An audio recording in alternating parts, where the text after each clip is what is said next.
I'm Kate Cagle in for Giselle Fernandez. Thank you so much for joining us here on the Rush Hour. We begin tonight with the parole board weighing the fate of Lyle Menendez, convicted of murdering his parents along with his brother Eric amid allegations of sexual abuse. Eric's fate already decided, a separate panel denying his request for parole less than 24 hours ago, keeping him in prison, at least for now. The brothers' case thrust back into the national spotlight with a Netflix docuseries. A legal firestorm erupted, leading to a resentencing hearing that opened the door to parole and the chance of the brothers walking free after 36 years in prison.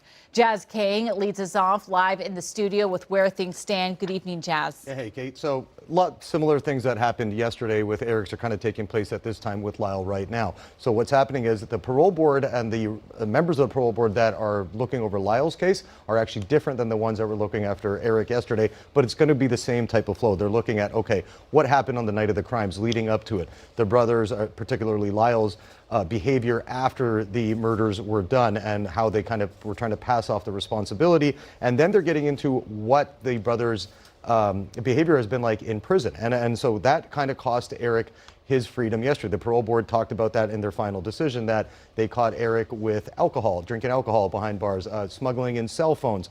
He admitted to doing heroin while he was in prison locked up. So these are the kind of things the parole board is looking for. So now for Eric getting denied the parole, that wasn't too much of a surprise. And there's a reason why for that. Getting parole denied is actually pretty common in the state. That's according to criminal defense attorney Lauren Johnson Norris. Here's what she had to say. California is one of the states where prisoners are least likely to be released on parole statistically. For individuals with low risk assessments, they are paroled about 64% of the time. For individuals with moderate risk assessments, about 22% of the time, and with high risk assessments, virtually never. It is just a systemic and institutional way that the parole hearing officers consider to a great extent the heinous nature of past crimes. Now, the family has spoken out that they want to see the brothers released. Yesterday at Eric's hearing that 18 members speak, might be about the same today, but Eric's daughter, Talia Menendez, did release a statement saying, quote, "How is my dad a threat to society? This has been torture to our family. How much longer?" And also, there is another woman named Anna Maria Baralt, who's a cousin of Lyle and Eric. She's kind of been the de facto spokesperson since their resentencing hearing began back in April and going into May. She released a video on Instagram as well, talking about her reaction to the decision to deny Eric's parole. And here's what she had to say. It's disappointing, I know. We are certainly disappointed as a family. It was a very, very long day. I will say that it was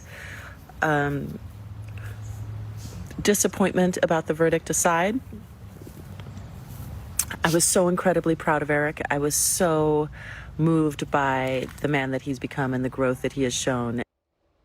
Now, while the family is obviously upset with the decision, Los Angeles County District Attorney Nathan Hochman and his team released a statement as well, saying the California Board of Parole has rightly decided against granting parole to Eric Menendez, and I commend the board for its thoughtful decision and for weighing all of the evidence and relevant parole factors. This ruling does justice for Jose and Kitty Menendez, the victims of brutal murders carried out by their sons on August 20th, 1989. So this is going to be a polarizing thing, actually, depending on how you look at it and where you stand. But as we wait for Lyle's fate to come out, again, there's going to be reaction either way with what happens, Kate. Right, and that risk assessment has been key here because they had found that Eric was a moderate risk to the public, not a low risk.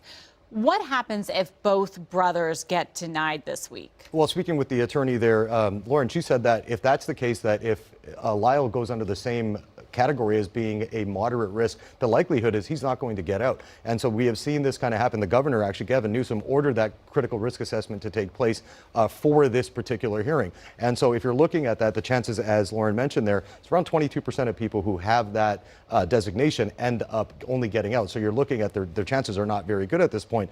But saying that, the governor really does have the control of Lyle and Eric in his hands at this, at this moment and going into the future. He can overturn the parole board's decision at any point he wants to. That's another thing coming up. He has 120 days to do that. You also look at the fact that they have a clemency petition with him as well, so he can commute their sentence if that's another option for him. But there's a third one, and this is where everything kind of started. It's a thing called a habeas petition.